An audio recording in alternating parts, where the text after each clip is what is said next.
Аягөз қаласының тумасы, ағаш ою шебері Қалибек Ішпекбайұлы Айнажаровтың шығармаларымен Өскемен қаласының тұрғындары 2019 жылдың сәуір айында танысқан. Көрме қыр баласының әсем әлемі деп аталған. Көрме аяқталғаннан кейін Шығыс Қазақстан өнер музейі Қозы Көрпеш Баян Сұлу 300 туындыларын сатып алды. Қалибектің бедерлі сюжеттік мүсіндері философиялық идеяларға, ұлттық шырайға толы және автордың жеке сезімдерін жеткізеді. Өйткені шебердің өзі айтқандай, ол ештеңе ойлап таппайды, бәрін өмірден алады.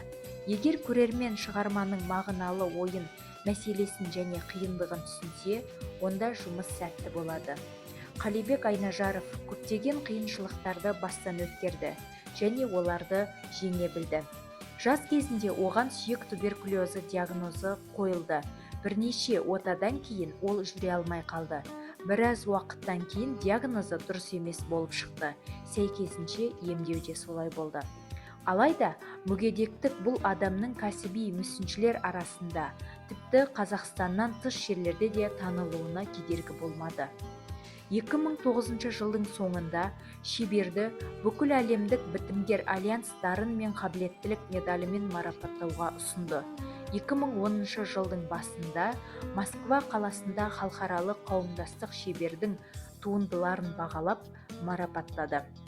Оның көріністі композицияларының атауларында Қасқырды аулау, Құлын, Батырлар шайқасы, Бақсы биі, Қобызшы, Сәлем дала, Мен сенің ұлыңмын, Мәңгіліктің үнсіз куәгерлері, Гурдафарид пен Сухрабтың жекпе-жегі, ұлттық тарихи мифтік әуенін байқауға болады. Бұл кездейсоқтық емес, өйткені біздің шебер қазақ эпосының білгірі. Қазақстан тарихы мен әдебиеті шебердің шабытының басты көзі.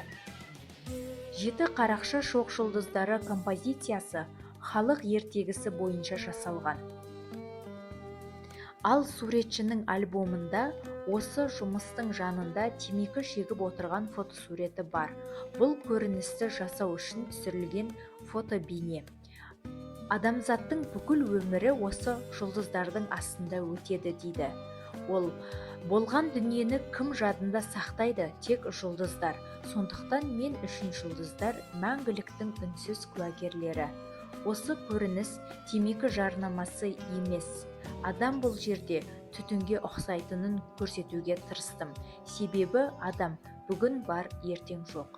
Біз әр қашанда қозғалыста боламыз. Мен адамдар өмірдің құндылығы туралы көп ойланып, оның мәні туралы толғанғанын қалаймын, деп түсіндірді суретші өз сөзінде.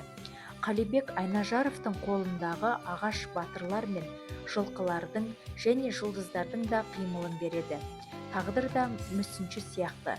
Бірақ ол адамның дарындылығын нығайтып жетілдіреді. Шебердің тағдыры да дәл осылай болды. Қалибек Айнажаровтың өмірі мен өнері көптеген жандарға үлгі өнеге.